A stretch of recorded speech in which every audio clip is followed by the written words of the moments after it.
안녕하세요. 코인 알려주는 남자입니다. 비트코인이 드디어 22.4K를 넘어서 그 위로 날아가고 있는데 과연 이게 어떤 상황인지 앞으로 어떻게 바라봐야 되는지에 대해서 말씀을 드리고요. 지금 최근에 여러 기사들이 굉장히 미국에서 중국을 압박하고 그 다음에 이 패권을 더 가져오려고 하는 움직임을 너무나 노골적으로 보여주고 있어요. 그렇기 때문에 이게 코인 시장 전체적으로 기저에서 미국이 완전하게 패권을 가져오기 위해서 노력하고 있는 모습을 여러분들과 이제 인사이트 공유 차원에서 좀 말씀을 드리고요. 이런 것들이 앞으로의 코인 시장에 엄청난 영향을 미칠 거기 때문에 이 부분을 꼭 알아가셨으면 좋겠습니다. 먼저 비트코인 같은 경우는 제가 22.4K에 대해서 말씀을 드린 이유에 대해서는 그러니까 롱텀 홀더들, 오랫동안 비트코인을 들고 있는 홀더들의 가격이기 때문에 그걸 넘어서면 이제 상승장으로 전환하는 시그널이라고 말씀을 드려서 굉장히 중요한 지점이라고 말씀을 드렸잖아요. 근데 오늘 새벽에 그 지점을 넘어가지고 지금 22.6K에서 놀고 있죠. 이게 과연 완전히 넘은 건지는 좀 더 지켜봐야 되겠지만 어쨌든 판이 비트코인이 완연한 상승장으로 바뀌고 있다는 거는 여러 가지 지표들을 통해서도 확인하실 수 있습니다. 이런 것들이 실제로 가격으로 영향을 보여주고 있기 때문에 저희는 앞으로 볼 때 이 완연한 상승장에서 혹은 가격 하락이 있더라도 상승장에서 오는 가격 하락이다라고 보는 게 가성비가 훨씬 좋은 부분이다. 이런 말씀을 계속 드리는 거예요. 이유는 최근에도 비트코인 가격이 일부 하락을 하면서 이때 굉장히 크게 이제 숏을 잡은 분들이 있는데 이런 분들 어제 새벽에 또 다 청산이 됐습니다. 지금 인생이 많이들 바뀌고 있는 지점이에요. 좋은 쪽으로도 바뀌는 사람이 있지만 나쁜 쪽으로 바뀌는 사람들이 너무 많기 때문에 여러분들의 관점을 이제 하락에서 상승으로 좀 바꾸는 게 어렵더라도 좀 많이 바꾸는 그런 훈련을 해야 되는 시기다라고 말씀을 드릴 수 있고요.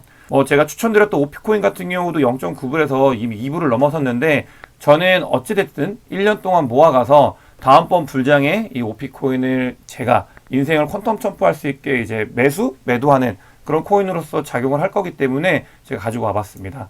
또 지금 비트코인 같은 경우는 차트를 보면은 CVD는 제가 늘 이제 앞으로 말씀을 드릴 건데 지금은 보라고래가 완전히 주도하고 있는 장이라고 보시면 좋을 것 같습니다. 보라고래가 지금 갈색고래가 이탈을 했음에도 불구하고 더 추가 매수를 하면서 22.4K 위로 올려버렸어요. 그렇기 때문에 그 뒤에 이제 갈색고래들도 같이 따라오게 됐죠. 이 두 개의 고래, 가장 큰 고래가 이 상승장을 이끌고 있고 이거는 이제 판이 바뀌고 있는 것들에 대해서 진지하게 고민을 해야 되는 그런 시기다라는 말씀을 드릴 수 있을 것 같습니다. 그럼 본격적으로 지금 이제 코인 시장 기저에 어마어마하게 큰 이 미국의 세력과 중국의 세력이 다투고 있는 걸 여러분들에게 말씀을 드리고 싶어요. 피터 트리라고 굉장히 미국에 투자를 잘하는 걸로 유명하신 분인데 이분 같은 경우는 2014년도부터 비트코인을 모았어요. 그러니까 저희보다 훨씬 인사이트가 빨랐고 네, 이거에 대해서 더 확신을 가지고 계셨던 분이죠. 근데 이제 2022년도 3월 달에 이 코인들을 모두 정리를 했다고 얘기를 하고 있습니다. 단순히 정리해서 배신자 이 사람은 왜 정리했을까? 이게 아니라 이 사람은 이미 알고 있었던 거예요. 뭐냐면 뭘 알고 있었냐? 2014년도부터 투자했던 분이 비트코인이 미래다라고 생각을 하고 그래서 투자했던 분이 이 던진 이유는 명확합니다. 3월. 이게 의미하는 바는 뭐냐면 5월 달에 루나가 터졌잖아요. 근데 제가 루나 터질 때 말씀을 드렸죠. 그 기저에 미국과 그다음에 FTX, 월가, 헤지펀드 이런 것들이 모두 모여 있어서 이게 다 어우러져 가지고 루나를 터뜨렸다고 말씀을 드렸죠. 미국 같은 경우는 스테이블 코인의 패권을 가져오기 위해서 당연히 커지고 있는 USD를 막아야 됐었고 FTX나 다른 것들은 돈을 크게 벌 수 있기 때문에 이제 미국의 방향에 맞춰가지고 칼자루를 움직여준 거죠, 실제로. 그런 작업이 있었는데 이 작업이 5월 달에 있었잖아요. 근데 이 피터 트리 3월 달에 모든 코인을 던졌잖아요. 이런 큰 일은 뭐 하루아침에 일어나지 않습니다. 작업을 굉장히 오랫동안 진행을 할 거고요. 이 피터 트리 같은 경우는 5월 달에 엄청나게 큰 암호화폐 시장의 변화가 있을 거고 변곡점이 있을 거라는 걸 미리 알았던 거예요. 그렇기 때문에 미리 알아서 3월 달에 이걸 정리했다라는 저는 확신이 있습니다.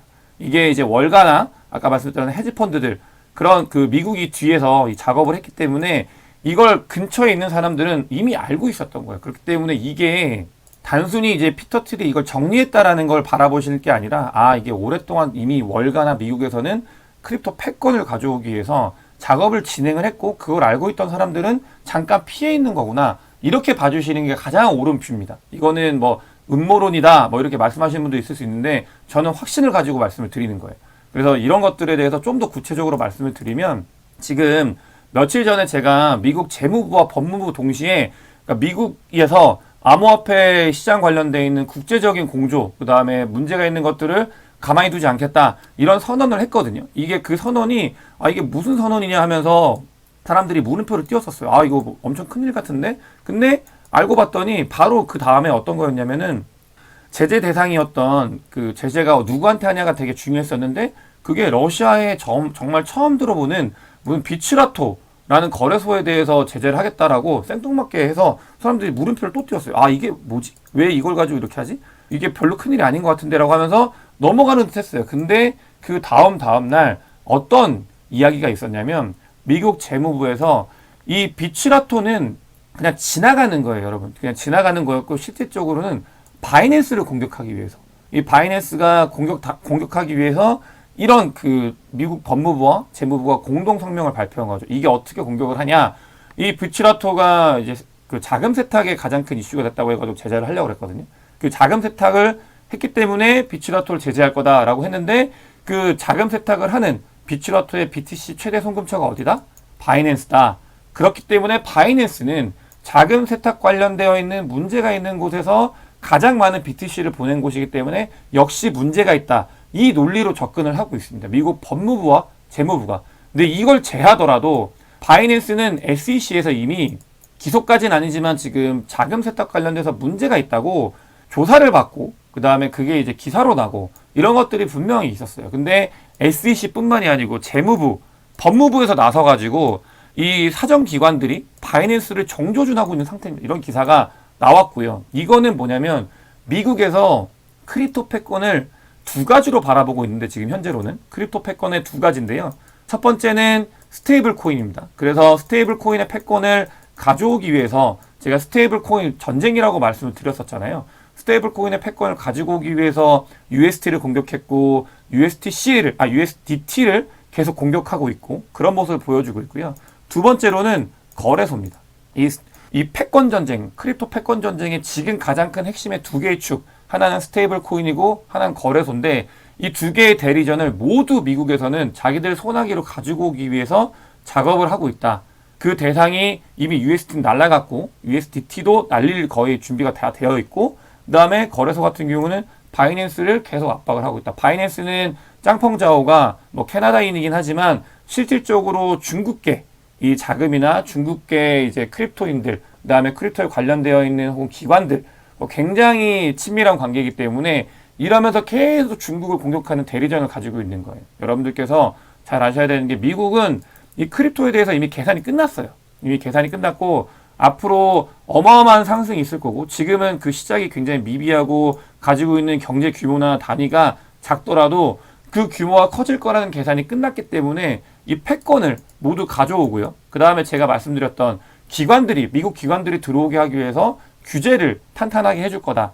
이런 기저의 작업들을 진행을 하기 위해서 지금 미국 법무부와 재무부까지 나서가지고 바이낸스를 공격하고 있는 상황이다. 이 부분을 꼭 아셔야 됩니다. 왜냐? 이런 그 결국에 이제 규제가 되고 마지막에 미국이 패권이 가지고 오면 결국은 비트코인 ETF랑 연관이 되어 있기 때문입니다, 여러분.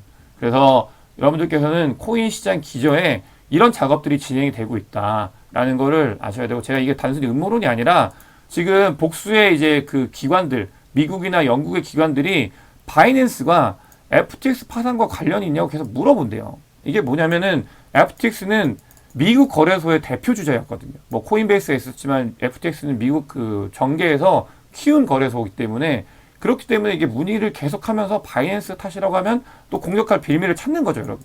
그런 모습을 계속 보여주고 있는 상황이고요.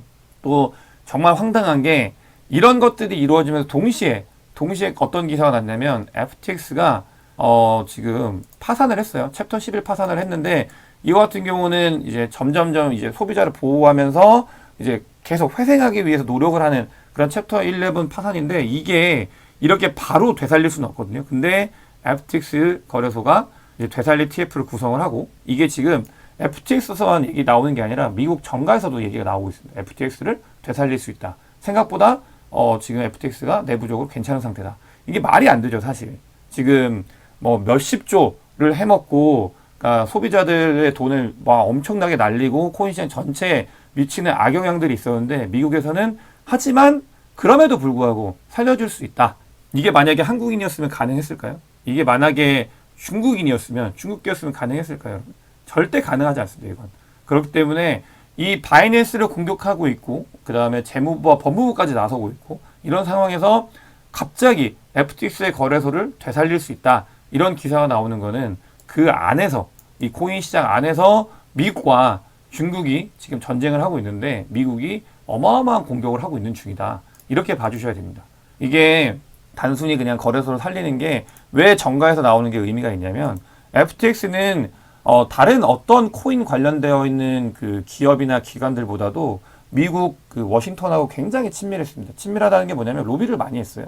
거기에 이제 굉장히 많은 정치 자금을 후원을 했는데, 미국 하원의 전체 3분의 1이 FTX 거래소에 관련되어 있는 정치 자금을 받았다라는 기사가 있습니다. 여러분들께서 제가 지금 나눠드리는 기사가 다 조각이었거든요. 다 하나인데, 이걸 모아서 저희가 생각을 해보면, 그러니까 이런 것들을 모아가지고 생각을 하면, 아, 미국이 왜 FTX를 다시 되살리려고 하고, 미국이 왜 FTX를 망가뜨린 바이낸스에 대해서 공격을 하려고 하고, 미국이 왜 이 크립토에서 스테이블 코인과 거래소 관련되어 있는 패권을 가지고 오려고 하는지, 이런 것들이 이제 이런 기사들의 파편의 기사를 모아서 이제 공유를 하면서 생각을 하면 그 결론이 나는. 그렇기 때문에 지금 미국 같은 경우는 크립토에 정말 진심이고, 이 규제나 이런 것들을 통해서 미국 월가나 이 전통 금융권들이 들어올 수 있는 길을 만들어주기 위해서 부단히 노력을 하고 있는 상황이다. 저희는 이 상황에서 그럼 어떻게 이 크립토의 미래를 바라보고 코인 시장에 접근해야 되는지에 대한 답은 정말 정해져 있다고 생각을 해요. 제가 늘 말씀드리잖아요. 2030년도 전에는 저희가 코인으로 은퇴를 하는 게 이 안에서 일어나는 일련의 일들을 봤을 때는 굉장히 바람직하고 옳은 일이다. 그렇기 때문에 하락장이 와도, 가격이 하락을 해도 저희가 바라보는 인사이트는, 다른 사람들은 이 크립토 시장이 망했다라고 떠나갈 때, 아, 빌딩의 계절이구나. 누군가는 여기서 이제 판을 바꾸기 위해서 작업을 하고 있구나.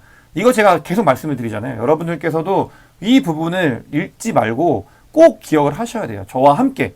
저는 끊임없이 말씀을 드릴 거니까. 그렇기 때문에 힘들더라도, 혹은 더 추가적인 하락이 있더라도 이 기저의 크립토 시장이 어떻게 변해가고 있는지를 꼭 아셔야 됩니다. 그럼 이제 과연 한국은 뭘 하고 있냐? 갑자기 생뚱맞게 한국이 며칠 전에 금융위에서 STO, 이게 시큐리티 토큰을 허가한다는 거거든요. 뭐 자산을 그냥 블록체인에 조각으로 해가지고 이제 투자할 수 있게 해준다는 거예요. 이게 말 그대로 이제 부동산 같은 경우는 부동산 등기 이런 것들을 그냥 STO로 쪼개가지고 조각으로 판매할 수 있게 해주는 걸 갑자기 열어준대요. 여러분들께서. 그리고 투자 한도도 이제 정해질 거고. 이런 것들이 왜 갑자기 한국 정부에서 일어났을까요? 엄청나게 크립토에서 부정적인 한국 정부에서.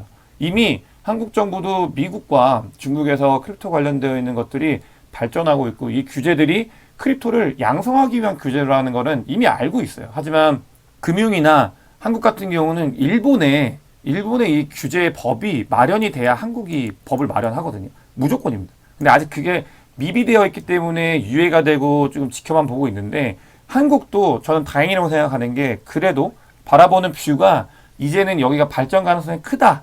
이런 식으로 정부에서도 스탠스가 바뀌어가고 있는 게 보여요. 그래서 여러분들께서도 그걸 아셨으면 좋겠어서 제가 이거를 곁다리로 가지고 와봤고요. 오늘 영상에서는 제가 이제 꼭 여러분들께서 가지고 가셔야 되는 것들에 대해서 말씀을 드렸던 것 같아요. 그래서 꼭 이런 부분들에 대해서 함께 저랑 이제 챙겨왔으면 좋겠고요. 오늘 영상이 도움이 되셨으면 구독과 좋아요 부탁드리겠습니다. 영상 봐주셔서 대단히 감사합니다.